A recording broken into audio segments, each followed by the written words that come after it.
Bismillahirrahmanirrahim. Assalamualaikum warahmatullahi wabarakatuh.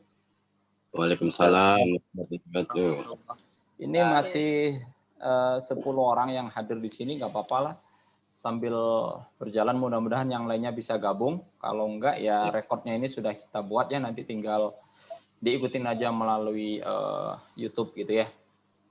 Baik, hari ini kita akan bahas tentang populasi sampel dan juga tentang lanjutan tentang penyajian data, yaitu statistik deskriptif gitu ya. Oke, tentang populasi dan sampel ini hal yang paling urgent menurut saya ya. Kalau dalam penelitian kuantitatif ada istilah ini ya, ada istilah populasi dan sampel gitu ya. Tapi dalam penelitian kualitatif ya tetap aja ada subjek istilahnya ya. Dia tentang fenomena, dia biasanya tidak membahas tentang, ya memang ada subjek, ada populasinya gitu ya.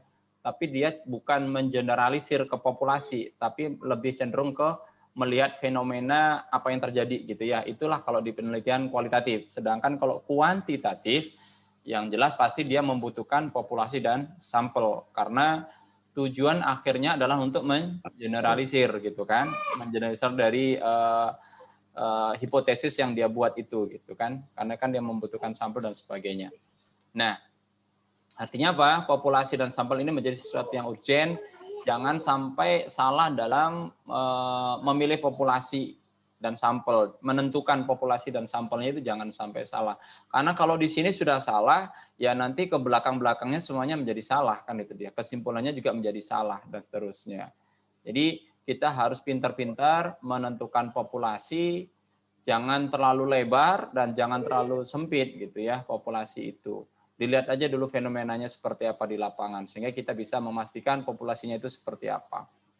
Oke, itu adalah yang berkaitan dengan populasi dan sampel. Saya pikir tidak ada masalah ya. Jadi populasi ya memang totalitas semua nilai yang mungkin, baik hasil perhitungan maupun dari pengukuran kuantitas maupun kualitas dari karakter tertentu, mengenai sekumpulan objek yang lengkap dan jelas. Jadi ini definisi yang sangat-sangat umum.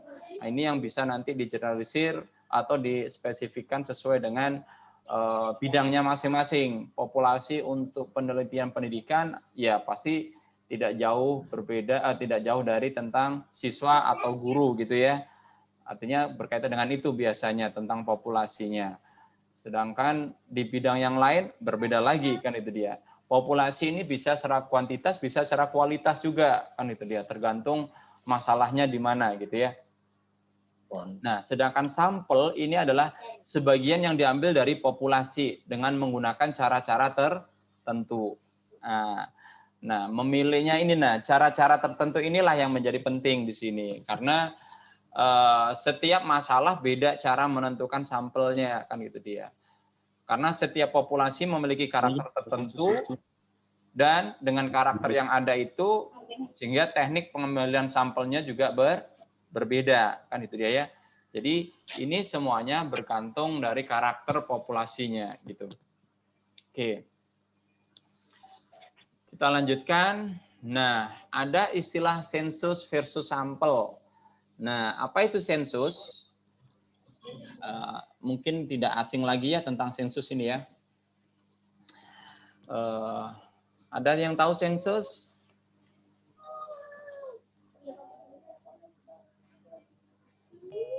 Sensus penduduk, Pak. Mendadak. Sensus penduduk. Ya, sensus penduduk itu salah satu jenis sensus gitu ya. Ya artinya gini, sensus itu adalah ya pengambilan data dari populasi, keseluruhan populasi itu sensus ya. Nah, makanya sensus penduduk berarti ya memang kan misalkan itu berarti kan pemerintah Indonesia pengen mengetahui seluruh jumlah penduduk di Indonesia. Nggak bisa pakai sampel di situ kan. Nah, ya, karena kitanya sensus penduduk kan, itu dia. Nah, sekarang kan tinggal masalah tekniknya gitu ya. Bahkan teknik sensus saja nggak mudah gitu, apalagi negara kayak di Indonesia ini ya. Itu lumayan berat untuk membuat sensusnya. Tapi mungkin dengan adanya perkembangan teknologi saat ini menjadi lebih mudah gitu ya. Jangankan sensus, pemilu aja coba perhitungannya aja berapa lama coba untuk menghasilkannya itu. Padahal itu bukan sensus ya, pemilu itu kan dibatasi kan. Di pemilu itu kan usia 17 tahun ke atas gitu ya, yang baru bisa mengikuti. Itu aja Indonesia sudah mulai lumayan kerepotan, bahkan membutuhkan waktu yang tidak singkat gitu ya untuk menghasilkan perhitungannya gitu ya, mulai dari proses penyebarannya dan sampai perhitungannya itu luar biasa panjang waktunya gitu ya, karena karakter geografis negara Indonesia yang lumayan gitu ya. Jelas suara saya di sana? Jelas, Pak. Oke, baik. Nah, kadang-kadang kalau secara teoritis ya, riset itu ya memang kalau kita bisa mengambil populasinya akan lebih baik daripada mengambil sampel kan? Ya enggak? Iya, Pak. Karena Ya. tujuan akhirnya itu kan mau mengeneralisir gitu ya. Ya kan? Sehingga Ya, Pak. kalau dalam sebuah penelitian kita bisa langsung mengambil populasinya, ya sangat menarik sekali karena itu akan lebih mendekati kebenaran daripada mengambil sampel kan itu dia. Karena kalau sampel ini kan hanya perwakilan-perwakilan.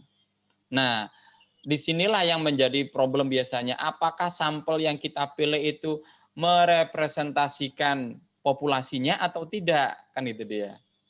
Nah, disinilah butuh teknik sampling yang benar gitu ya.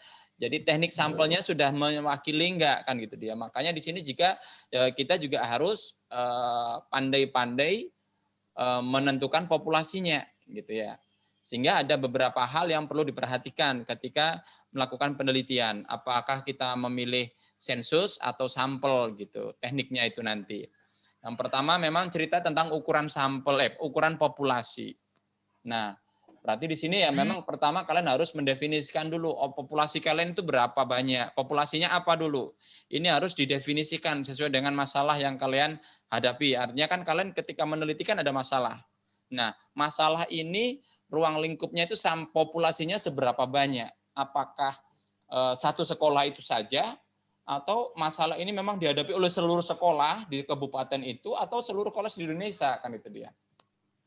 Nah, itu perlu dibuat definisi yang jelas.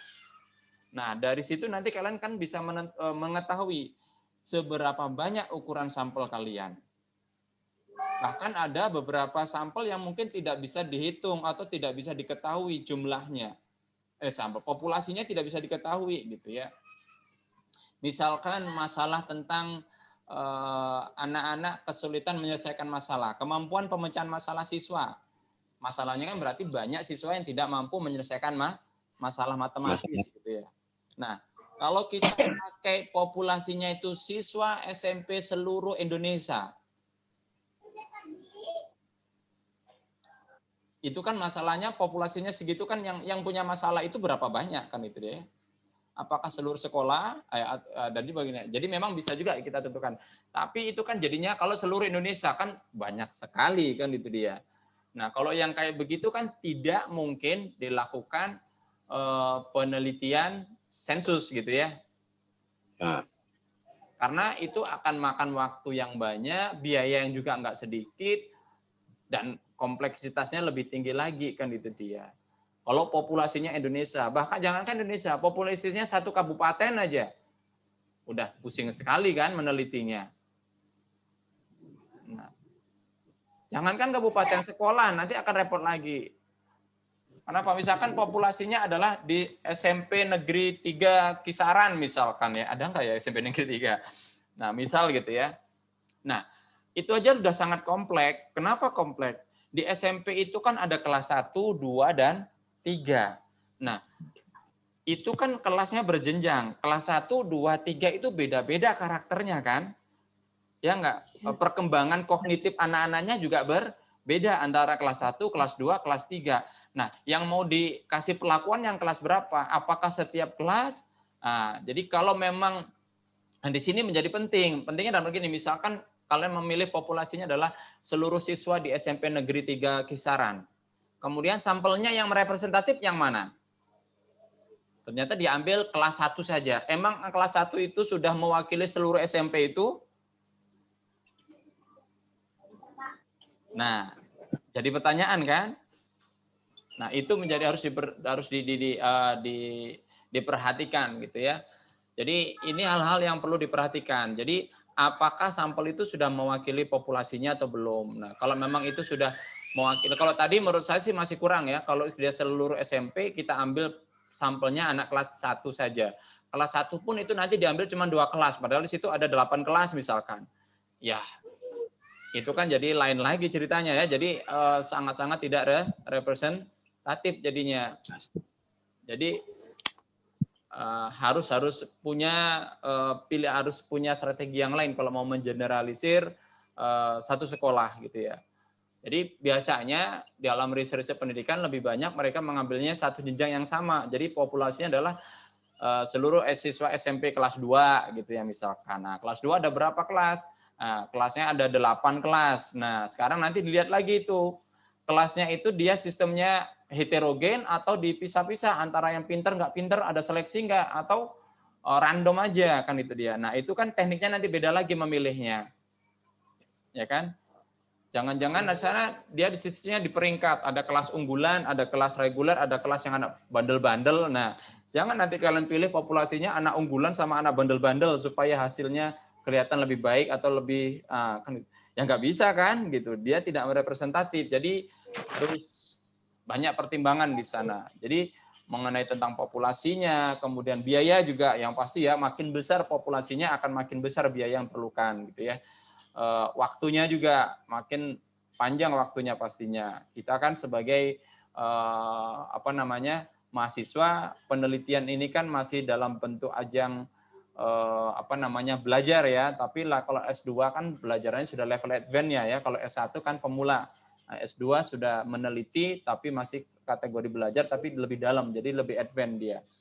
Sehingga di situ banyak sekali keterbatasan, mulai dari biayanya pasti, waktunya yang dia mulai waktu penelitian, waktu kuliah dan macam-macamnya juga menjadi kendala kan. Sehingga di sini harus pintar-pintar memilihnya gitu, nggak jangan terlalu idealis, pengennya benar-benar bagus sekali, pengennya yang betul-betul implementatif dan bisa diterapkan. Ya memang maunya seperti itu ya, tapi kalau ujungnya nanti sehingga butuh waktu yang sangat lama, biayanya yang sangat besar, nanti yang repot ya si mahasiswa itu sendiri kan itu dia. Tapi ya jangan dibikin mudah-mudah juga gitu. Maksudnya udahlah gini aja lah, yang penting ini ya enggak juga. Jadi semuanya harus punya porsinya yang pas gitu ya. Jangan sampai dimudah-mudahkan, jangan mempersulit, jangan ideal perlu, tapi kalau sangat-sangat idealis sekali juga nanti menjadi masalah gitu ya. Kecuali kalian sudah lulus, kemudian lulus S2 itu kan kalian sudah dianggap mampu meneliti. Sehingga harapannya kalian nanti bisa melakukan penelitian secara mandiri di lingkungan kerja gitu. Nah itu kalian punya idealis kayak manapun silahkan. Yang penting dananya ada silahkan aja kan gitu dia kan. Nah seperti itu. Jadi ini hal-hal yang perlu dipertimbangkan ketika melakukan penelitian. Apakah sensus atau sampel tekniknya nanti kan itu dia.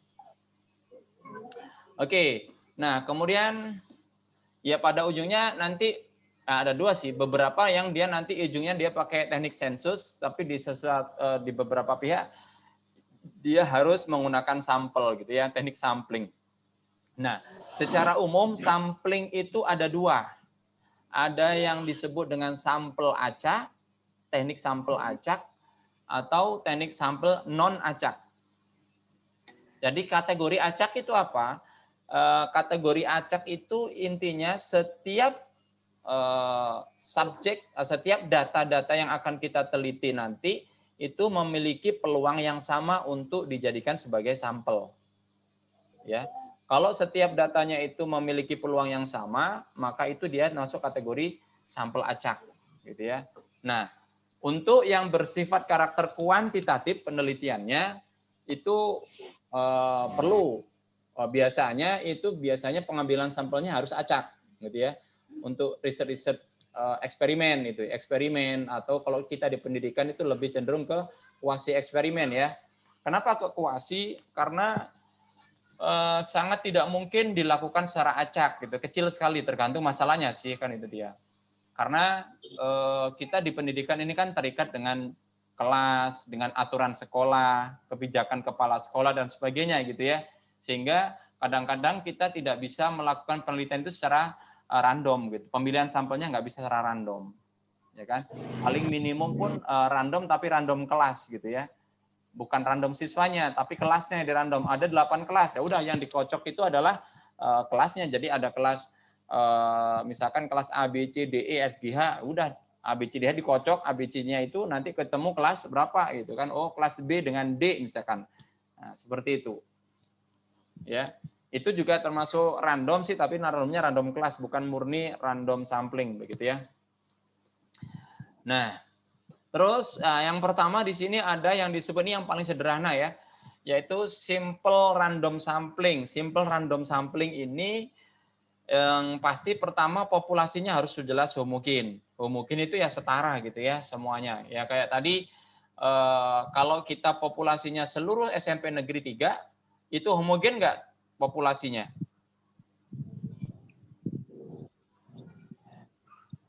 Homogen nggak populasinya itu?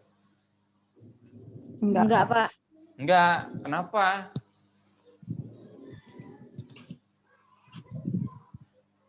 Kan kemampuannya beda-beda dari seluruhnya. Ya, kan ada jenjang ya, ada kelas 1, 2, dan 3 ya. Nah, beda jenjang, beda perkembangan kognitifnya. Jadi itu dia juga termasuk kategori tidak homogen, kan itu dia. Makanya biasanya populasinya kan satu level aja ya, kelas 2, kelas 1, atau kelas 3 gitu. Sehingga di situ dari sisi kemampuan umumnya secara rata ya sama, mereka sudah lulus atau sudah naik ke kelas 2, berarti kan memang dia sudah sesuai dengan kemampuan dia sampai di situ. Jadi semuanya dianggap homogen dari kemampuannya, bukan jenis kelamin. Lain lagi cerita nanti kalau jenis kelamin. Nah, sehingga di situ nanti perlu bisa dilakukan secara random kalau dia memang homogen. Ya kan? Nah, tapi permasalahan lagi, misalkan kalian penelitian kuantitatif pengen ngambil 2 kelas.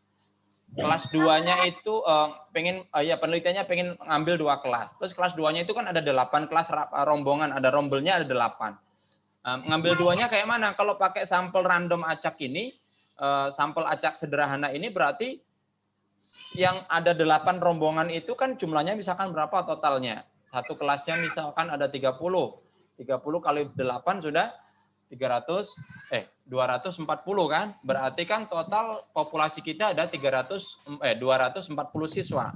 Nah, kalau menggunakan sampel random ini 240 itu dia bikin namanya kalau di kertas atau dikasih kode nomor silakan aja, baru dikocok biasa gitu, ditaruh di wadah, dikocok-kocok, diambil, kita maunya 2 kelas, berarti kan 60 kan, 30 diambil 60.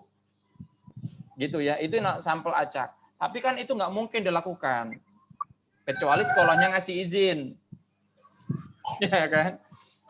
Karena kan nanti bisa jadi yang kepilih dari kelas yang macam-macam dari 8 rombel itu gitu kan. Nah, makanya biasanya yang dilakukan adalah sampelnya itu adalah sampel acak kelas. Jadi 8 rombelnya yang diacak, bukan siswanya. Tapi itu bukan lagi namanya sampel random, bukan simple random sampling lagi gitu ya. Nah, ini yang paling mudah, yang paling sederhana. Tapi harus dipastikan dulu datanya itu homogen. Populasinya itu harus homogen. Kalau dia homogen maka bisa.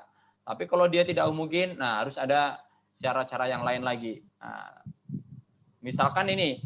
Nah, kalau ini untuk sampel yang tidak homogen. Jadi sampelnya itu heterogen, kemudian memiliki karakter-karakter, karena heterogen berarti kan ada karakter-karakternya gitu ya.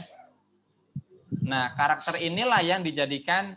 Nah, sekarang kan tinggal kita maunya berapa populasi. Misalkan populasinya itu ada, ini contohnya itu, ada 1.150 mahasiswa ini. Kan itu ya. Tapi 1.150 itu ada anak tahun pertama, tahun kedua, atau tahun ketiga. Artinya kalau tahun pertama itu mungkin semester 1, semester 3, sama semester 5 yang mau diteliti ini. Nah, dengan distribusinya, anak tahun pertama ada 300 orang, tahun kedua 350 orang, tahun ketiga ada 500. Berarti kan total ada 1.150. Kita pengennya sampelnya cuma 100. Tapi karakternya berbeda-beda. Nah, di sini bisa juga menggunakan namanya sampel strata. Nah, sampel strata itu berarti ya disesuaikan dengan jenjangnya masing-masing tadi gitu ya. Berarti kalau tahun pertama berarti persentasenya berarti kan 300 dibagi 1150 dikali 100 dapatnya 26,1.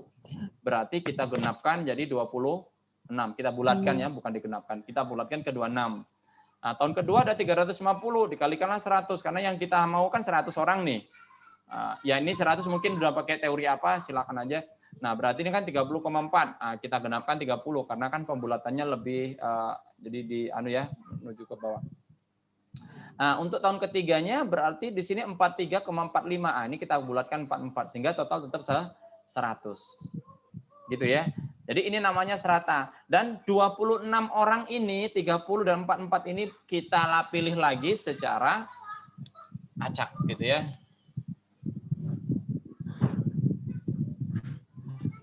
Nah, jadi nanti 26 orangnya dari 300 orang ini dipilih secara acak gitu ya. 30 orangnya dipilih dari 360 orang ini secara acak gitu. 44-nya dipilih dari 500 orang secara acak. Nah, seperti itu. Itu kalau menggunakan teknik sampel strata ya. Oke. Yang ketiga yaitu teknik pengambilan sampel klaster. Nah, kalau di sini ya bisa tadi jenjang juga ya, mirip ya kalau dengan strata agak sedikit-sedikit sama. Biasanya kalau klaster ini bisa antar kabupaten, kemudian kecamatan, beberapa dari kecamatan, desa ya, dari desa RT baru keluarga misalkan. Nah, di situ ditentukan gitu ya. Nah, kalau di pendidikan ada dulu teman saya, bukan teman saya pernah membaca dia meneliti di bidang pendidikan karena dia S3 ya, jadi dia mungkin pilih populasinya yang agak lebih luas. Dipilihnya dia meneliti untuk sekolah di pesisir pantai sama sekolah perkotaan. Nah, jadi kan di situ masuk ke klaster ya. Jadi ada klaster kota, ada klaster desa gitu ya, desa pantai. Jadi dia memang ceritanya geografisnya itu ada yang di sebuah kota dan daerah pantai begitu. Nah, daerah pantai itu didata lagi ada berapa sekolah di sana. Ternyata kan ada sekolah negeri, ada swasta gitu ya. Nah, di situ kan harus dilihat lagi dari negeri dan swastanya berapa banyak dan seterusnya gitu ya. Nah, di situ nanti baru dipilih secara random kan, berarti kan dipilih lagi yang negeri ada berapa sekolah, yang swasta ada berapa sekolah. Nah, itu dipilih klaster lagi gitu kan, di random. Seperti itu. Nah, terus yang di kota begitu juga. Jumlahnya ada berapa, nanti baru dipilih secara random gitu ya. Nah, itu yang disebut dengan teknik sampel cluster. Jadi tergantung karakter populasinya seperti apa ya. Jadi kalau memang dia pengen mengeneralisir kayak mana sih perbandingan anak yang belajar di kota dengan anak di daerah pesisir pantai misalkan, itu kan di situ udah beda fasilitas dan macam-macamnya kan, itu dia. Ya boleh aja kan, itu dia. Tapi kan di situ teknik sampelnya kan sudah berbeda gitu ya. Tidak bisa lagi yang seperti yang lain. Jadi tergantung karakter populasinya gitu ya. Oke. Sebelum dilanjutkan, ada pertanyaan sampai di sini? Pas. Pak, menanya Pak. Silakan. Ya, untuk kasusnya Ibu Tria itu gimana Pak? Hah? Bu Tria berkasus? Bu Tria kasusnya apa Bu Tria? Nggak ada Pak. Siapa? Yang itu Pak, yang remedial itu. Penelitiannya. Jangan bilang kasus. Tentang remedial ya. Oke. Iya. Penelitian remedial. Nah, itu berarti dia kan menarik juga itu. Itu kan berarti masalahnya kan masalah tentang anak-anak yang mengalami remedial ya. Nah, di situ berarti kan harus dilihat lagi datanya. Karena nanti ini kan arahnya ke kuantitatif ya, Bu Tria ya kan? Risetnya kan kuantitatif itu. Ya kan? Rencananya kemarin begitu, Pak. Cuman kan karena Bapak bilang sampelnya itu sedikit. Ya, itu tadi. Makanya kan lihat lagi populasi. Karena gini, nanti kalau mau berkuantitatif, lihat dulu fenomena di sana seperti apa. Apakah memang anak yang melakukan yang yang remedial itu jumlahnya banyak atau tidak gitu ya. Kalau memang fenomenanya ternyata banyak sekali sehingga kan secara hitungan statistik bisa dilakukan gitu ya. Karena kalau dia terlalu sedikit itu nanti akan jadi masalah memang kan itu dia ya. Maksudnya dari masalah karena sedikit itu statistik itu kadang-kadang nggak jalan gitu ya. Ya jalannya sih jalan gitu. Maksudnya secara hitungan itu dia kan tidak membentuk pola ya. Jadi secara angka itu kan ya kalau diuji homogenitas ya homogen aja karena datanya sedikit. Mau normalitas ya normal juga kan itu ya. Berarti juga nanti gitu. Jadi tidak bisa dia belum membentuk sebuah pola kecenderungan gitu sehingga secara statistik pun artinya nanti kualitinya istilahnya signifikansinya jadinya kecil gitu ya. Nah, itu dia. Makanya kan dilihat dulu seperti apa. Sehingga lebih cenderung itu sebenarnya lebih ke studi kasus nanti ujungnya kan. Studi kasus maksudnya gimana tuh Pak?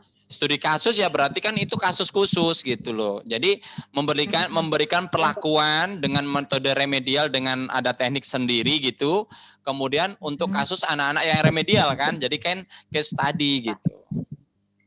Tapi coba kamu pelajari lah tentang itu. Tapi dilihat-lihat lagi seperti apa. Karena kan ini remedial kan artinya kan kamu tidak mengajar secara reguler di dalam kelas kan.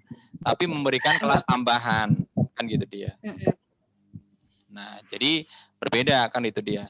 Udah jelas nanti sampel atau subjek yang diteliti itu ya anak yang remedial semuanya kan itu dia. Ya kan? Yep. Nah, ya, kalau mau dibikin populasi, berarti populasinya kan yang mengalami remedial itu aja kan, bukan anak seluruh sekolah gitu ya. Bukan ya Pak. Nah, makanya jadi agak lebih gimana ya bahasanya ya, ya itu tadi nanti populasinya nggak terlalu banyak mungkin. Atau malah kalau saya cenderungannya itu lebih ke fenomena jadinya. Lebih mendingan melihat fenomenanya. Jadi ketika dikasih perlakuan khusus seperti ini, bagaimana perubahannya dari sisi kemampuannya ada mengalami peningkatan atau tidak dan sebagainya. Tapi kita kajinya secara kualitas gitu. Kualitatif ya Pak. Kalau saya melihatnya lebih menariknya ke sana, lebih cocoknya gitu ya. Tapi kalau dipaksakan ke kuantitatif, ya silahkan aja apakah butuh ada kelas kontrol atau tidak.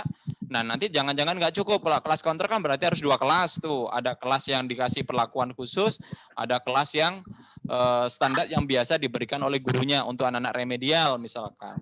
Nah berarti kan tengok jumlahnya berapa, nanti satu kelas cuma 5 orang. Bah kan nggak lucu kan itu dia ya kan. Ya. Ini kan Pak, dia kelas 7-nya kan itu kan ada 10 kelas. Aha. Jadi di tiap kelas itu yang nggak tuntas itu ada sekitar 3 atau 4 orang.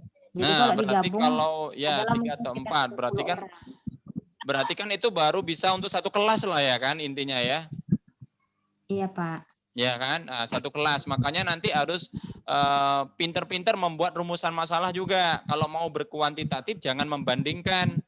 Nanti compare-nya dengan apa? Kalau 30 bagi 2 cuma 15 orang. 15 itu datanya sangat kecil sekali.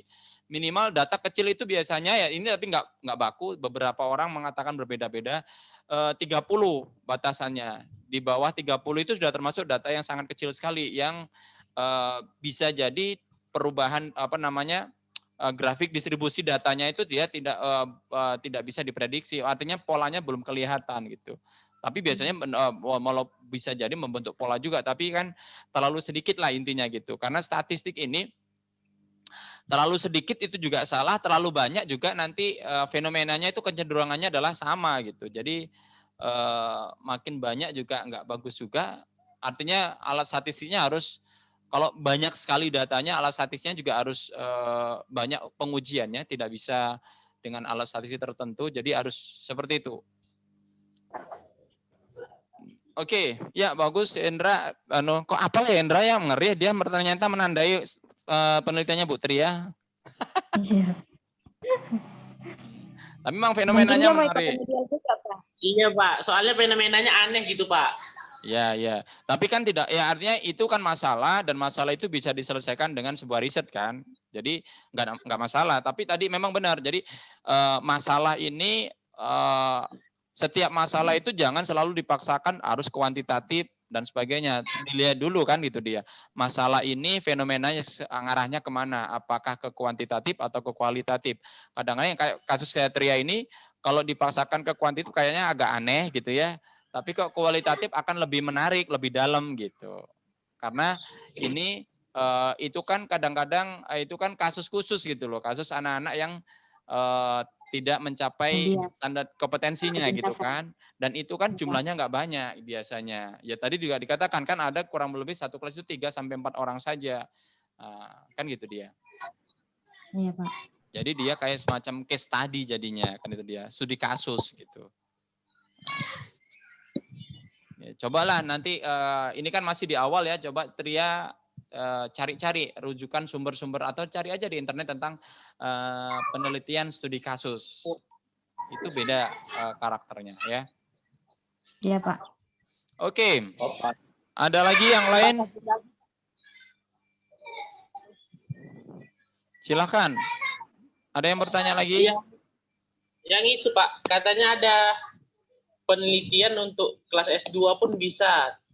Tapi yang diteliti cuma 1 atau 2 orang aja.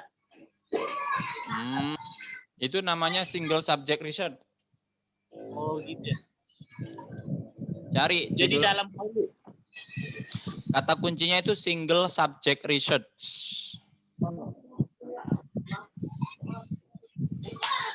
Single ya artinya itu kualitatif pasti ya. Kalau 1-2 orang saja itu kualitatif, nggak mungkin kuantitatif.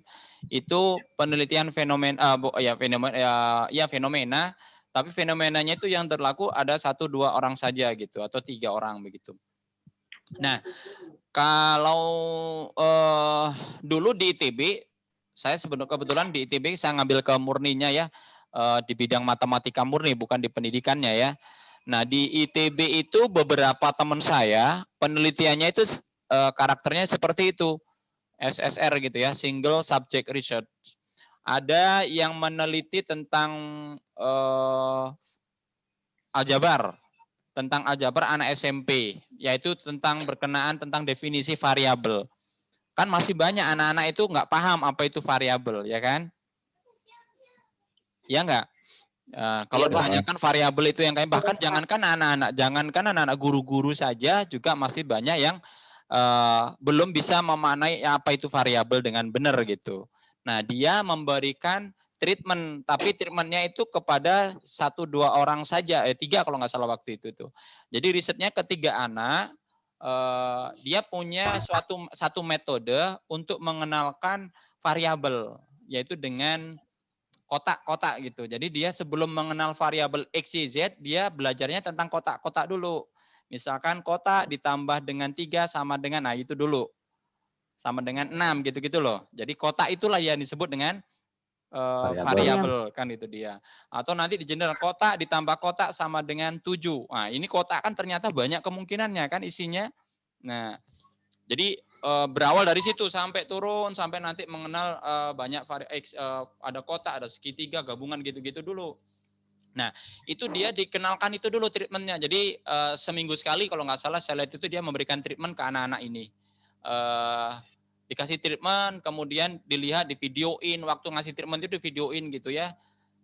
Itu kualitatif, terus diwawancarai, kemudian sampai nanya ke orang tuanya kayak mana mereka belajar di rumah, di dalam kelas diobservasi, tapi nggak di dalam langsung dia melihat dari luar kayak mana anak ini belajar gitu loh, sehingga dia sampai ke sananya gitu. Itu single subject research. Dan hasilnya itu diceritakan semua yang dia dapat itu. Ada progres enggak anak-anak ini? Seperti apa progresnya setiap individunya itu? Nah, karena kan kalau berhasil, kenapa berhasil? Apakah memang karakter anaknya yang rajin belajar kah? Ada bantuan gini kah? Atau bagaimana? Kan? Kalau nggak berhasil, kenapa nggak berhasil? Itu dari faktor internal dan eksternalnya pun dikaji gitu. Itu single subject research. Nggak mudah karena di sini harus didukung dengan pengetahuan teorinya yang harus dalam gitu ya, tentang individunya, tentang karakter anak dan macam-macam. Jadi berat tapi ini lebih nampak hasilnya menurut saya, karena kan fenomena yang dikaji itu ya. Oke. Dan itu bentuknya bukan mengeneralisir, tapi ya kasus khusus ya. Jadi ternyata kalau anak ini modelnya seperti ini, hasilnya kayak gini loh, gitu aja. Nggak bisa digeneralisir untuk setiap anak yang begini-begini maka nggak bisa, kan itu dia. Itu kualitatif, beda dengan kuantitatif ya. Nah, kalau kuantitatif kan karena karena sampel. Nah, sampel itu kan mewakili populasi. Nanti kesimpulannya bukan ke sampelnya tapi ke populasinya, kan gitu dia. Oke. Baik, ada lagi yang ditanyakan? Pas? Alhamdulillah. Pas, Pak. Kita lanjut. Nah, tadi itu ya, jadi kalau ini masih banyak mungkin ya di sumber rujukan yang lain, ini yang ada dari buku statistik pendidikan, ini saya pakai ini yang buku UT, ini bukunya ya, tapi kayaknya nggak dijual belikan ya, ini buku statistik yang saya pakai, balik ya tulisannya ya. Ini pengarahnya Pak Wahyudin, Prof. Wahyudin ini sama Pak Jarnawi, Afgan Dahlan. Dan memang mereka basicnya dua-duanya adalah orang pendidikan matematika. Jadi saya pakai itu gitu ya. Sangat cocok lah untuk kita di sini gitu. Artinya metode teknik sampling ini banyak sekali. Kalau kalian di beberapa buku mungkin nanti akan nemukan yang lain juga. Tapi di sini setidaknya tadi ada 3 ya. Jadi ada random sampling, ada strata, ada cluster, itu yang acak. Ya kan? Nah, kalau memang kalian berkuantitatif, minimal ini harus kita gunakan. Kalaupun tidak, nanti paling mengarahnya ke purposif yang paling banyak digunakan. Ya kan? Karena kalau kuantitatif, kalau apalagi kalian mengklaimnya penelitiannya eksperimen. Kalau eksperimen itu, salah satu ciri eksperimen itu adalah random sampelnya. Nah, kalau kalian mengambil sampelnya nggak random, berarti itu bukan lagi eksperimen. Makanya ada muncul istilah kuasi eksperimen. Itu eksperimen semu. Salah satu yang menyebabkan semunya adalah pemilihan sampelnya, gitu ya, yang tidak bisa dilakukan secara random, gitu ya. Nah, yang kedua ada yang disebut dengan non acak. Non acak ini ada beberapa di sini ya. Ada yang disebut dengan sistemik, ada kuota, ada insidental, kemudian ada purposive sampling. Ini purposive ya. Oke. Dan ada sampel jenuh. Dan snowball. Oh, ini kurang itu. Snowball sampling harusnya bola salju itu ya. Oke, apa itu sistemik? Sistemik itu yaitu pengambilan sampel pada jarak interval tertentu. Jarak di sini itu bisa waktu, ruang atau ukuran yang seragam. Ya. Misalkan contohnya ada populasi yang jumlahnya sebanyak N. Kemudian dia mau ngambil sampelnya itu sebanyak N. Maka jarak intervalnya itu adalah N dibagi N ya, N besar dibagi dengan N kecil. Sehingga kita peroleh N buah interval. Jadi ada sebanyak N interval dan setiap intervalnya itu dipilih satu anggota dengan pengambilan acak. Nah, ini sistemik namanya. Jadi kalau digambarkan itu berarti bisa dibuat dalam bentuk satu garis gitu ya. Dalam satu garis ini nanti dibagi menjadi N gitu ya. Jadi ada interval-interval satu gitu kan sebanyak N. Nah, setiap interval ini dipilih satu gitu ya. Dan memilihnya secara random. Itu namanya pemilihan sistemik. Nah, kalau di pendidikan biasanya ini misalkan gini, ini biasanya untuk yang non acak ini banyak dipakai untuk penelitian kualitatif. Misalkan pengen melihat fenomena tentang kemampuan misalkan kemampuan berpikir kreatif siswa. Kemudian kita pengen melihatnya itu dari kemampuan awalnya. Jadi kemampuan prasyaratnya itu seperti apa. Nah, prasyarat siswa ini, kemampuan awal ini, atau biasanya bootcamp ya, kemampuan awal matematik siswanya ini dikelompokkan menjadi 3, yaitu tinggi, sedang, dan rendah. Nah, gitu kan. Nah, akhirnya siswanya kan kalian kasih tes tuh, tes kemampuan awal matematis untuk mengelompokkan. Nah, setelah dikasih tes, mana anak yang kelompok tinggi ada berapa orang, kelompok rendah berapa orang, kelompok sedang berapa orang misalkan. Nah, setelah itu kalian ambil sampelnya, setiap kelompok itu 1 orang. Gitu ya. Oh, atau ya nggak mesti harus 1, bisa aja 2 atau 3 tergantung kebutuhannya kayak mana. Nah, setelah diambil 1, 2 gitu, ngambilnya secara random ya, diambil secara random, dapat itulah yang mau dijadikan subjek penelitiannya. Jadi mewakili setiap interval masing-masing. Nah, kalau tadi setiap kelompok, ada kelompok tinggi, sedang, dan rendah. Nah, seperti itu. Nah, itu namanya pengambilan sampel sistemik. Ya. Yang kedua ada namanya sampel kuota. Nah, teknik pengambilan sampel dari populasi dengan memiliki karakteristik tertentu sampai jumlah kuota yang diinginkan. Nah, ini saya belum kebayang juga seperti apa. Misalkan penelitian dengan jumlah sampel 10. Sampelnya maunya adalah sebanyak 100. Jika pengumpulan datanya belum sampai mencapai 100, maka penelitian dianggap belum selesai, gitu ya. Nah, ini karakternya itu kualitatif ini nampaknya. Jadi artinya begini, sampelnya itu dipilih mungkin acak, kemudian tapi tidak langsung serentak gitu loh. Mungkin satu-satu atau mungkin berkelompok berapa. Yang penting nanti sampai jumlah yang diharapkan terpenuhi, baru dia selesai, baru diolah selanjutnya gitu ya. Ya ini kan 100. Nah, ini namanya sampel kuota. Jadi berbasis kuota. Ketika kuotanya sudah terpenuhi, maka sudah selesai, nggak nyari sampel lagi, tinggal diolah dan disimpulkan gitu ya. Ini namanya sampel kuota. Kalau di pendidikan yang kayak mana ini ya? Riset yang seperti ini mungkin jarang ya dalam dunia pendidikan kita. Biasanya ini mungkin di bidang-bidang sosial yang lain, sosial atau ekonomi gitu, mungkin melihat perubahan grafik atau apa. Jadi dia nanti mengambil titik jenuhnya sampai berapa baru dia buat kesimpulan gitu ya. Biasanya seperti itu. Kalau pemilu, bukan pemilu ya. Kalau pemilu itu enggak, apa namanya sih? Kalau yang quick count. Nah, kalau quick count itu pakai apa itu?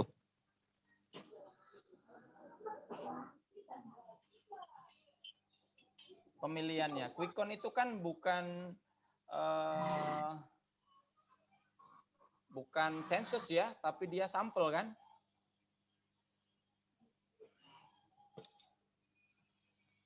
Ya enggak? Kayaknya iya, Pak. Ya Pak, sampel mewakili. Nah, tapi sampelnya seperti apa? Itu sangat kompleks itu malahan itu ya. Kenapa? Karena dia quick count ini berkaitan dengan peta politik. Nah, jadi peta politik. Jadi dia kan mewakili antar provinsi bisa jadi ya, tapi belum tentu setiap provinsi diambil. Jadi dia nanti melihat peta politiknya seperti apa. Jadi setiap provinsi mungkin dia berbeda-beda. Misalkan di Jawa Tengah itu kan lebih cenderung ke PDIP misalkan. Nah, nggak mungkin atau tidak mungkin dia akan mengambil banyak sampel di sana. Karena nanti cenderung menang yang PDIP kan gitu dia. Atau di Jawa Barat cenderungnya ke Demokrat misalkan. Atau di mana. Jadi dia harus punya, itu udah kompleks ya. Maksudnya di situ sampelnya udah sampel kompleks menurut saya. Tidak bisa hanya menggunakan satu teknik. Jadi dia menggabungkan dari berbagai macam teknik sampling gitu. Makanya sampai dia bisa mengklaim tingkat errornya sekian persen gitu ya dari data real count gitu ya. Dan rata-rata kan memang hasilnya memang mendekati nilai yang real count gitu ya. Karena memang itulah statistik gitu ya. Dia bercerita tentang tingkat error gitu ya, tingkat signifikansi gitu ya, seberapa signifikan tingkat kebenarannya itu gitu. Oke. Kita lanjutkan. Kemudian ada sampel insidental. Ini secara kebetulan ini namanya ya. Biasanya ini tentang jajak pendapat biasanya kalau ini ya. teknik pengambilan sampel secara kebetulan ini. Jadi ya siapa yang dia ditemui itulah yang diambil datanya gitu ya. Biasanya kualitatif yang survei apa gitu ya tentang apa kan dia nyari orangnya bisa random kapan aja ditemui, misalkan dia survei ke tukang becak ya udahlah di tukang becak yang lewat di jalan dia temui dikasih ya, bahkan ada yang nggak mau ya sudah nanti yang mau dikasih gitu ya. Itu namanya insidental. Ini kualitatif biasanya yang seperti ini. Di sekolah mungkin juga bisa insidental seperti ini ya. Artinya ya setiap orang yang ditemui aja gitu. Nanti baru diberikan kuesioner atau dikasih pertanyaan atau wawancara gitu ya. Wawancara singkat pastinya nggak mungkin lama-lama. Tapi kalau yang udah dipilih, ditentukan dan sebagainya, biasanya itu kan persiapannya lebih matang dan waktunya juga lebih lama untuk menganalisisnya. Atau misalkan wawancara yang sudah ditentukan, ada panduan wawancaranya dan macam-macamnya pasti biasanya panjang dan dalam gitu. Tapi kalau yang insidental ini kan nggak mungkin sampai 1 jam gitu, pasti orangnya nggak mau, pasti dia lebih cepat prosesnya itu. Datanya juga tidak bisa banyak-banyak, nanti malah orangnya nggak mau ngerjain jadinya.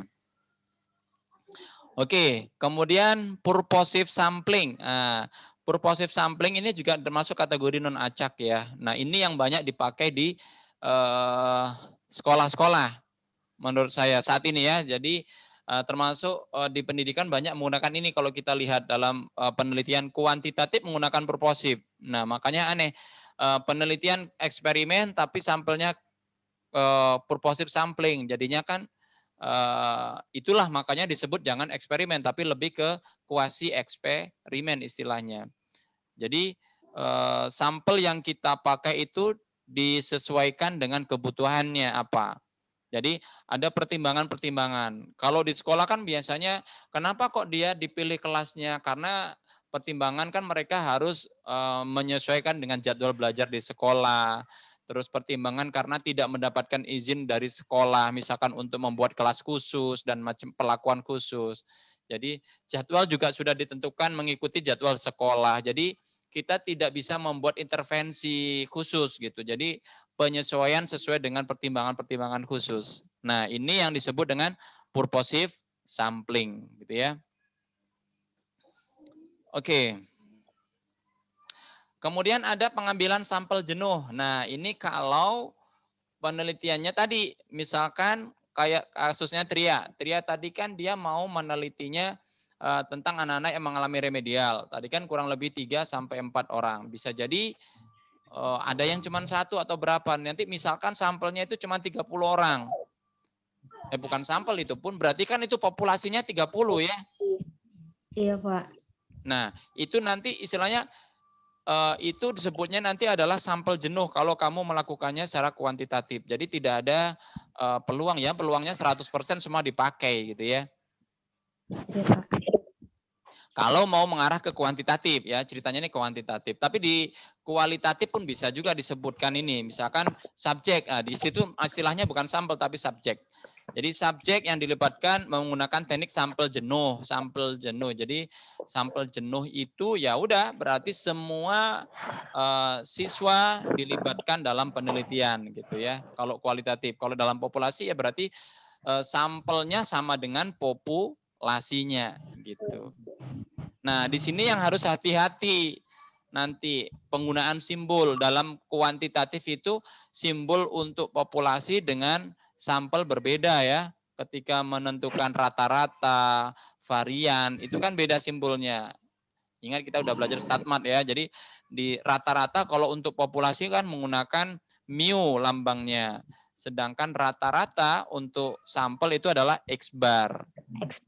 Nah, tapi ketika nanti menggunakan sampel jenuh, bukan lagi pakai X bar simbolnya, tapi mu.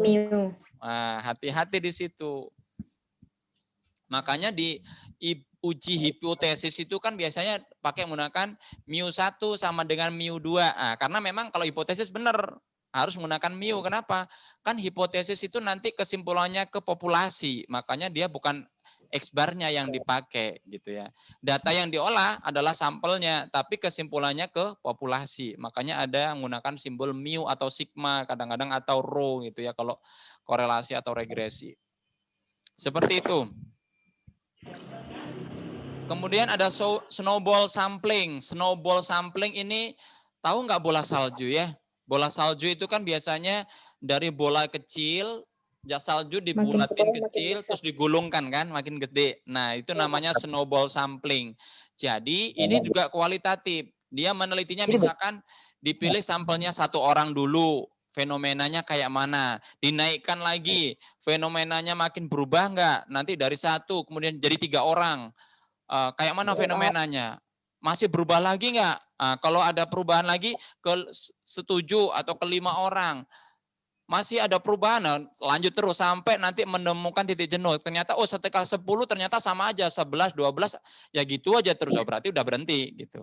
Berarti kita sudah menemukan sebuah titik jenuh. Seperti ini loh perilakunya anak-anak atau perilakunya siswa ada apa? Seperti itu. Tapi dia memulainya dari 1, 2, 3 atau enggak harus urut gitu ya. Artinya dari yang kecil sampai membesar gitu istilahnya. Sampai menemukan sebuah ya pola tertentu atau bagaimana gitu. Tapi kan meneliti nggak mungkin ya kalau dia terus nggak berhenti Pak, ya udah dibatasi aja lah. Kalau kita gitu kan nggak mungkin terus dilakukan. Paling kan dugaan jadinya kan. Artinya tidak ada pola tertentu tapi mengalami perubahan setiap saat gitu ya kan. Nah, seperti itu. Jangan dipaksakan sampai menemukan pola. Kalau nggak menemukan ya sudah nanti snowballnya diberhentikan di titik N tertentu saja gitu. Dan itu juga masih terus berubah. Nah, paling nanti jadikan saran aja. Oke. Itu ya. Kemudian ada hal-hal yang biasanya orang melakukan kesalahan dalam sampling. Di antaranya adalah ini tadi kekeliruan dalam pengambilan sampel itu ya akibatnya pasti akan tidak bisa merepresentasikan populasinya gitu ya. Itu harus benar-benar dipelajari tentang sampling tadi. Artinya kuncinya satu sebenarnya tadi ya, harus tahu masalahnya dan karakter populasinya. Dari populasinya seperti apa, baru kita bisa menentukan teknik sampling yang akan kita lakukan seperti apa gitu ya. Yang dia. Oke, jadi yang paling penting adalah mendefinisikan populasinya. Jadi karakternya apa, definisinya harus jelas populasinya itu. Kemudian jangan sampai nanti salah mengambil populasi kan itu dia. Jadi sini itu juga menjadi hal yang penting. Kemudian instrumennya juga kadang-kadang instrumen juga menjadi penting untuk di definisi operasional yang paling penting lagi. Kemudian pemilihan responden ini nanti itu harus jadi pertimbangan. Jadi tengok orang-orang subjek yang mau diajak ini yang kooperatif gitu ya. Jangan nanti dia susah diajak kerjasamanya. Mau janjian nggak bisa-bisa. Terus menolak terus. Nah, itu kan akhirnya jadi bermasalah di kitanya. Jadi itu harus dipertimbangkan dari awal gitu loh. Jadi jangan sampai memilih sampel yang tidak representatif gitu. Oke. Ini dulu yang berkaitan dengan populasi dan sampel. Ada pertanyaan kembali lagi? Kok dihabiskan? Ambilin lagi air putih aja ya, tapi pakai es. Ada pertanyaan? Pas?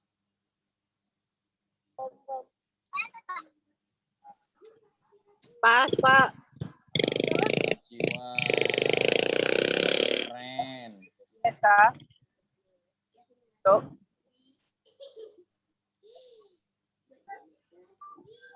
Kuliah dia tapi disorotin pesta.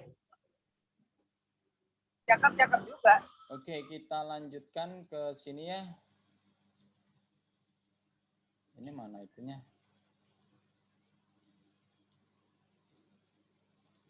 Oke, kalau tidak ada pertanyaan mungkin akan saya lanjutkan ke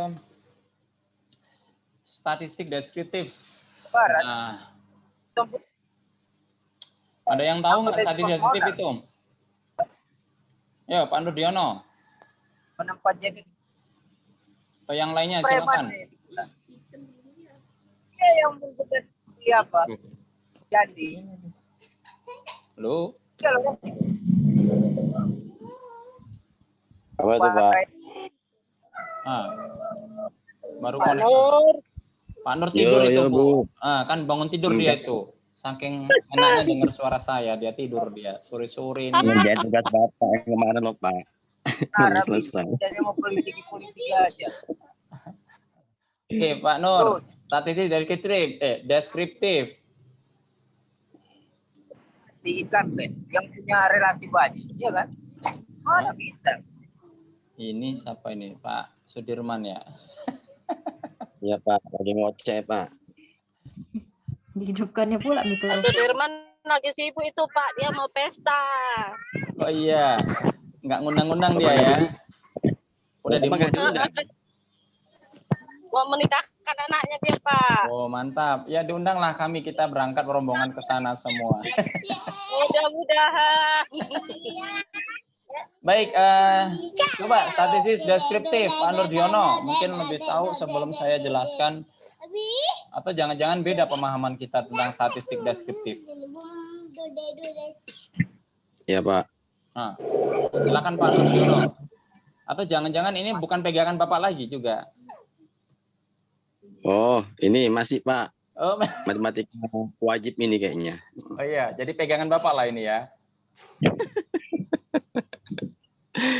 Cuma semenjak daring Nggak dan dipegang lagi. lupa, Pak.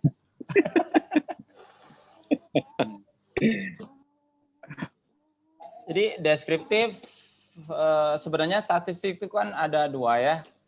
Ada statistik deskriptif, satu lagi statistik inferensial. Ya. Inferensi. Nanti selanjutnya nanti akan kita bahas tentang inferensial. Inferensial itu ya untuk membuat kesimpulan ya, untuk menguji sebuah hipotesis itu nanti masuk ke statistik inferensial. Ya kalau nah itu memang kalau di sekolah mungkin belum didapati itu anak-anak belajar tentang inferensial, memang nggak ada. Itu biasanya di S1 sudah belajar tentang inferensial. Nah kalau deskriptif itu di sekolah memang diajarkan, tapi kembali lagi nggak tahu seperti apa mereka mengajarkan statistik deskriptif ini. Bisa jadi mereka hanya cenderung mengenalkan rumus-rumus, misalkan apa itu rumus rata-rata, bagaimana cara ngitung rata-rata, langsung ke angka-angka saja, dikasih angkanya, suruh ngitung, selesai gitu ya. Bapak. Padahal ini semuanya berkaitan dengan sebuah kecenderungan data. Jadi dari deskriptif ini kita bisa melihat seperti apa kecenderungan data. Makanya deskriptif bagi dua kan, ada pemusatan data dan penyebaran data. Nah, waduh, Pak Sudirman ini mana dia? Lagi ngobrol dia. Bapak, jadi ngobrol. Iya, kalau ngobrol di unmute aja nggak apa-apa, maksudnya dia dihidupkan. Lupa, Pak. Nah, tapi di sini kita bagi menjadi 3 ya. Jadi ada tentang pemusatan atau ukuran gejala pemusatan namanya. Ini 3 kalau gejala pemusatan, yaitu mean, modus, dan median. Itu gejala pemusatan. Kemudian ada ukuran letak. Ini tentang kuartil, desil, dan persentil. Nah, kemudian ada ukuran penyebaran. Di sini tentang abang bahasa. Varian dan simpangan baku. Jadi kita nanti akan bahas tentang rentang, terus rentang semi interkuartil, varian, dan simpangan baku. Mungkin tambahannya nanti ada nilai baku nanti di sana ya. Nilai baku nanti ini berkaitan dengan distribusi normal. Sudah kita bahas sebenarnya di statistik Satmat dulu itu ya. Nanti singgung sedikit saja di sini. Oke. Di sini mungkin saya tidak akan membahas tentang rumus-rumus atau ngitung-ngitungnya. Saya lebih cenderung ke kebermanaan dari mean, median, dan modus itu gitu ya, dan keterkaitannya itu seperti apa, itu yang akan kita bahas di sini ya. Yang pertama, nggak mau, halo, oh kok modul iya, Pak, di situ munculnya? Oke, salah itu ya modus ya, modus kita ganti sebelum lupa. Nah, modus itu ya maknanya tidak jauh beda dengan makna yang sering kita pakai ya. Kalau di Medan kan suka sering kali itu anak kita bilang modus ini modus ya. Memang jadi yang paling sering muncul itu biasanya disebut dengan modus gitu ya. Nah, dalam statistik modus ya juga maknanya mirip dengan itu, yaitu tapi berkaitan dengan data. Jadi data yang paling sering muncul atau yang frekuensinya terbesar gitu ya, itu adalah modus. Kalau yang data berkelompok biasanya dikenal dengan rumus ini ya. Tapi simbol-simbol saya nggak memberikan itu ya, tapi ini kan simbol bisa beda-beda, tapi maknanya sudah paham semua saya pikir ya. Nah, berkaitan dengan itu dari definisinya ya jelas bahwa modus itu kadang ada, kadang tidak ada, bahkan kadang lebih dari satu ya. Nah, itu adalah modus. Nah, ini gambarannya. Coba perhatikan. Nah, di sini ini gambaran dari penyebaran data. Ketika saya punya penyebaran data yang seperti ini, makin di sini kan kelihatan bahwa modusnya ada 3 ya kalau yang gambar ini, makanya multimodus. Ini pura-pura ini seimbang ya gambarnya. Ya modusnya yang paling ujung-ujung ini ya, di sini nih ya, ini modus. Ini kan pura-puranya aja sama ini panjangnya. Nah, ini namanya modus. Jadi di sini multimodus. Tapi ketika saya punya distribusinya seperti ini, distribusi datanya, maka ini modusnya tunggal.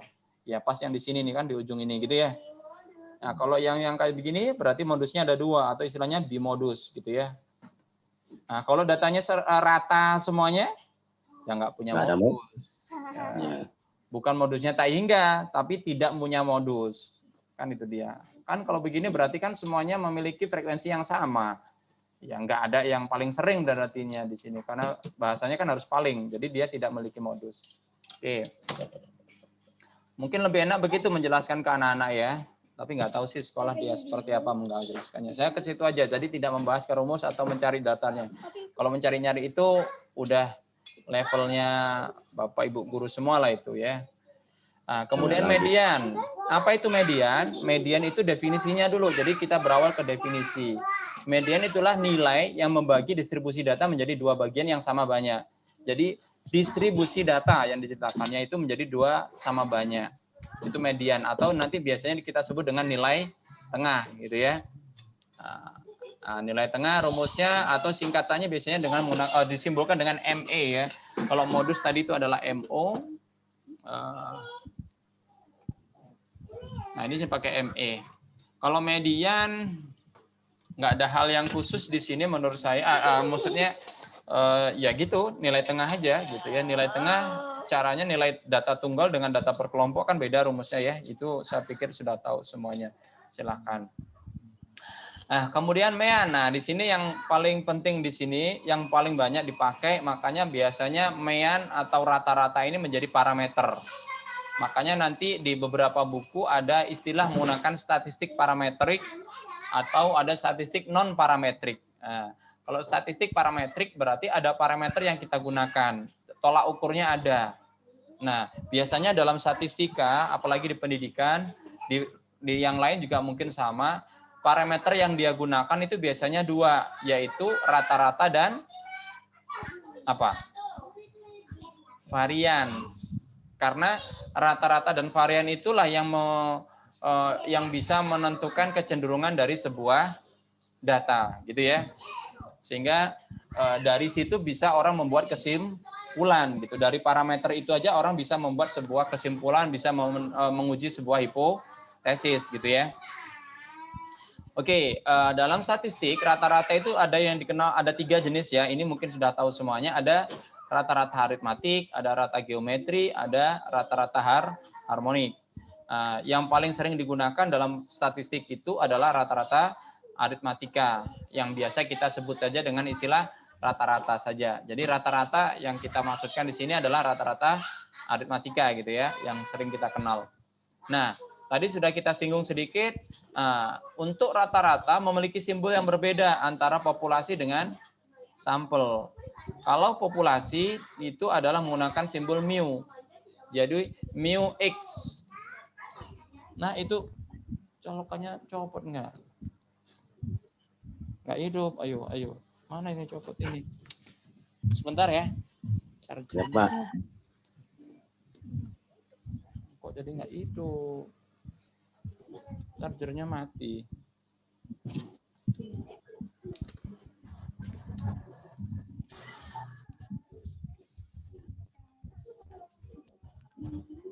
sebentar.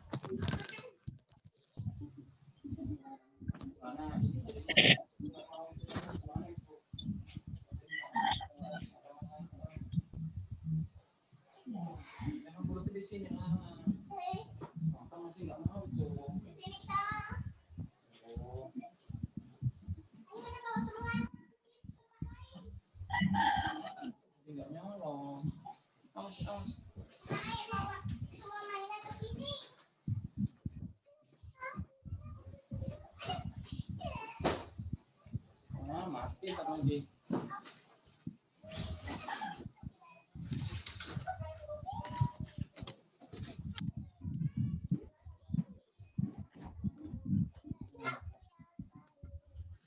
Sensornya nggak hidup.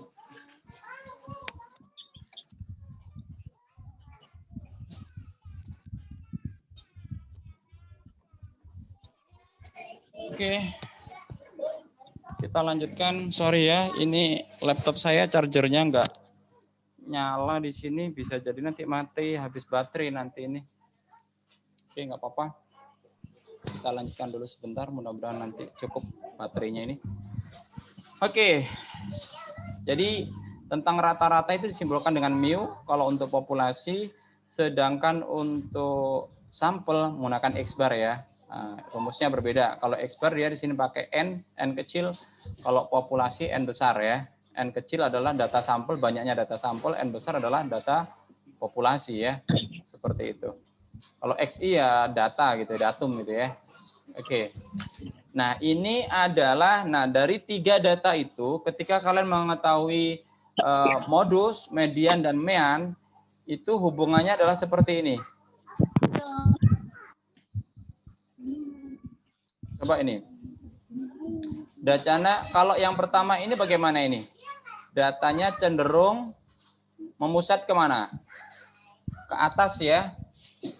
Atau condong kemana ini? Condong ke kiri apa ke kanan ini? Ke kanan ya? Yang pertama ini. Ke kanan, Pak. Nah, condong ke kanan. Karena condong ke kanan berarti datanya itu memusatnya ke atas ya, ke nilai tinggi gitu, nilai yang paling nilai besar gitu ya. Nah, di sini kalau kita lihat hubungan dari median, modus, dan mean, rata-rata itu seperti ini, bahwa rata-ratanya itu lebih kecil daripada median, dan mediannya lebih kecil dari modus. Nah, kalau kalian menemukan data, dari situ aja kalian bisa melihat, oh misalkan kalian menemukan data, rata-ratanya kayak gini, modusnya, mediannya kayak gini, berarti datanya kecenderungannya menuju ke atas gitu. Berarti kalau di pendidikan ini bagus apa jelek yang kayak gini nih?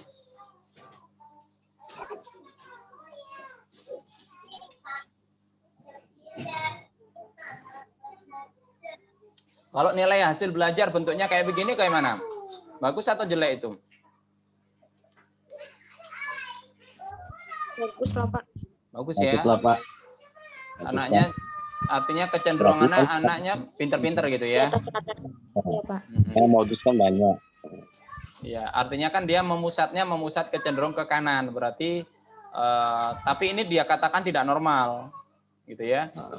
Karena lebih banyak anak yang berhasil, yang pintar lebih banyak didominan di sini, ya kan? Didominasi anak yang pintar-pintar, makanya nggak normal. Kenapa? Kasihan anak yang on di situ terjajah di sini, anak yang nggak pandai-pandai di sini nih, kan itu dia. Nasib.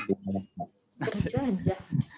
Loh kan dia coba di sini, yang nggak pinter kan sedikit di sini kan. Nah, yang nggak pinter ini biasanya cenderungnya malah nanti cenderungnya kalau di sekolah anak yang nggak pinter cenderungnya menyendiri kan, memiliki kamu sendiri, ya, tersisihkan. Nah, kan itu tidak baik dalam bentuk belajar gitu ya. Nah, terus kalau di sini, kalau yang kedua ini bagaimana? Modusnya lebih kecil daripada median dan lebih kecil daripada rata-rata. Ini nggak bagus juga ya. Mungkin nggak bagus. Kenapa nggak bagus? Ini yang kasihan anak yang pinter di sini. Yang pinter dia terlalu sendirian, tapi kawan-kawannya pada on semuanya. Nggak maju-maju jadinya kan yang pinter ini. Kan gitu dia ya. Maknanya kan jadi ke sana. Jadi ini juga nggak bagus. Makanya kita kalau baca tesis, dia kan nanti disajikan ada deskriptifnya gitu ya. Nah, dari rata-rata median modusnya itu kadang-kadang harus dimunculkan, di situ aja udah bisa kita prediksi. Nanti diklaim pula, oh datanya normal, mana bisa. Normal dari mananya, itu aja udah jelas kelihatan beda jauh kan modus median dan rata-ratanya, kok diklaim nanti normal. Nah, itu ya nggak bisa. Nah, maunya, idealnya dalam belajar itu seperti ini. Ya kan? Jadi, rata-rata median dan modusnya sama. Tapi ini jarang terjadi ya, ini kan teori ya. Ya, biasanya beda-beda, tapi bedanya kan kalau bisa kan saling mendekati. Kalau dia saling mendekati berarti kecenderungannya menuju ke normal seperti ini. Normal itu kan berarti ya dalam belajar itu yang nggak lulus ada sedikit, yang paling pintar sedikit. Didominasi anak dalam kategori sedang. Ini namanya ideal itu ya, normal gitu ya. Jadi kelas itu semuanya jadinya merata jadinya kan. Bahkan bisa jadi nanti anak-anak yang tidak lulus ini bisa jadi lulus karena ini kan dia kan itu dia ya. Oke. Ini hubungan. Jadi makanya dari median, modus dan mean itu sudah kita bisa ketahui karakter grafiknya seperti apa gitu. Kecenderungannya itu bisa kelihatan apakah cenderung condong ke kanan atau condong ke kiri atau pas ideal di tengah gitu loh. Normal gitu. Nah, itu dia ya. Jadi yang saya lebih menekankan yang hal-hal yang seperti ini bukan untuk perhitungannya. Untuk hitung-hitungannya nanti ya harusnya bisa gitu ya karena ini bukan hal yang baru lagi. Oke. Kemudian ada yang disebut dengan ukuran letak. Ukuran letak ini yang kita bahas adalah ada kuartil, desil, dan persentil. Ini juga sudah pada paham semuanya menurut saya rumus-rumusnya. Maknanya aja yang di sini. Jadi kalau kuartil itu adalah membagi 4 kelompok yang sama. Jadi distribusi data membagi distribusi data menjadi 4 kelompok yang sama intervalnya gitu ya. Begitu juga dengan desil, 10 kelompok, kalau 100 kelompok namanya persen gitu ya, persentil gitu ya. Itu 100 kelompok. Makanya di sini ada kuartilnya itu kalau dia 4 kelompok maka batas pembaginya itu ada 3 kan. Berarti disebut kuartil 1, 2 dan 3. Habis baterai saya ini, aduh.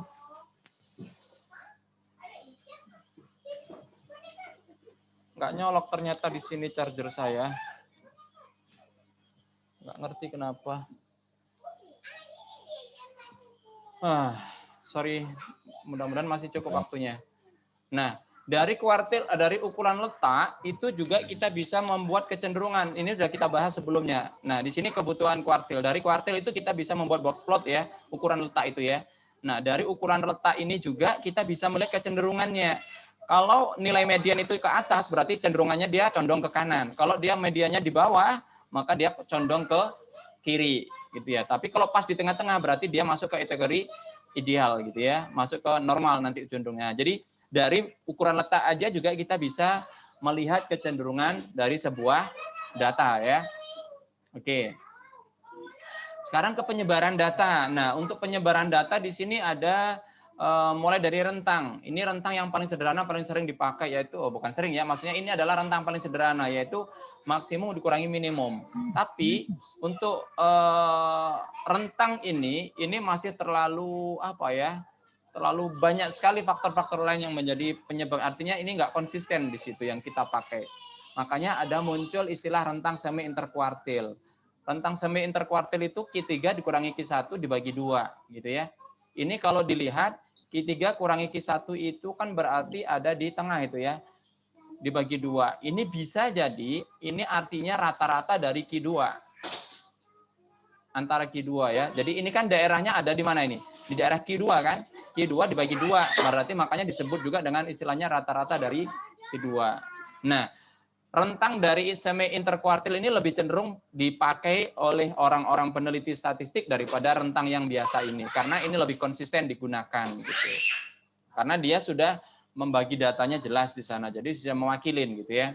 Daripada yang maksimum kurang minimum. Karena di situ kan bisa aja maksimum ini pencilan. Nah, itu maka dia tidak merepresentasikan rentang itu.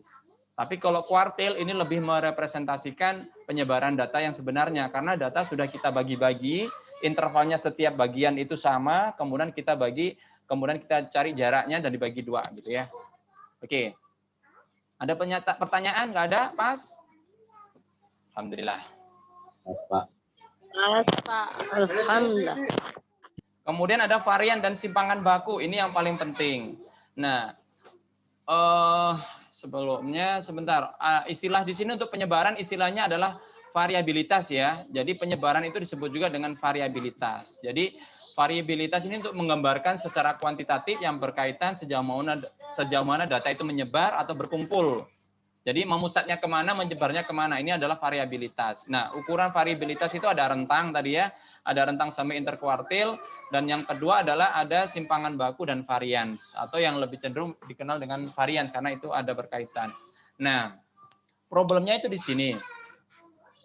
Jadi ukuran variabilitas itu yang paling penting yang lainnya adalah menghitung rata-rata skor simpangannya. Nah, simpangan itu kan jarak antara, selisih antara data dengan rata-ratanya gitu ya. Nah, tapi ini bermasalah. Kenapa bermasalah? Karena jumlah data dikurangi rata-rata itu pasti sama dengan 0. Nah, bingung? Pas? Alhamdulillah. Sangat. Nggak bingung kan? Pasti nggak itu? Data dikurangi rata-rata, datanya dikurangi rata baru itu dijumlahkan. Pasti jumlahnya nanti 0. Nah, makanya ini bermasalah. Kan yang mau diharapkan di sini kan mau menghitung jarak atau simpangan, rata-rata simpangan kan nanti tinggal dibagi. Cuman di atas kan 0, berarti jaraknya selalu 0. Nah, ini sebuah problem. Makanya muncul teknik yaitu dengan cara dimutlakkan atau dikuadratkan. Cuman kalau dimutlakkan di sini berarti yang positif jadi negatif, yang negatif jadi positif. Ujung-ujungnya di situ dia tidak konsisten, artinya tidak punya manfaat atau tidak bisa punya makna untuk statistik inferensial karena yang negatif jadi positif. Padahal di situ dalam statistik punya makna gitu, statistik negatif dan positif itu. Di sini yang negatif dipositifkan semuanya. Jadinya itu tidak bermanfaat dalam statistik inferensial. Sehingga dengan teknik mutlak ini tidak cocok gitu ya, tidak digunakan. Nah, yang kedua supaya tidak di 0 jumlahnya ini dengan cara dikuadratkan. Nah, mengkuadratkan ini itu nanti muncul istilahnya dengan rumus varian yang kita kenal itu. Makanya nanti di sini ini dia. Maka jumlah simpangan ini bukan lagi harus dikuadratkan supaya dia tidak 0 ujungnya. Jadi jumlah simpangan dikuadrat dibagi dengan banyak data. Nah, untuk simpangan, untuk data populasi dia menggunakan sigma ya varians itu, sedangkan untuk sampel menggunakan S gitu ya. Nah, seperti itu. Kemudian untuk sampel selain menggunakan rumus, nah di sampel itu, aduh, udah habis baterai saya ini, charger saya nggak hidup. Assalamualaikum. Baterai saya banyak, Pak. Waalaikumsalam. Pinjamkan apa no? Yang mau ke transfer ini pakai ilmu gaib. Ini ilmu gaibnya ya.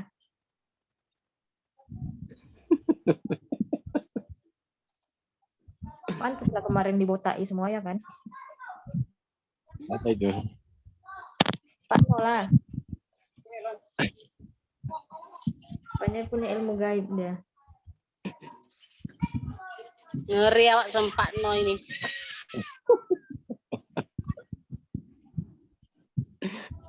Ya kan? Minum mati-mati kan?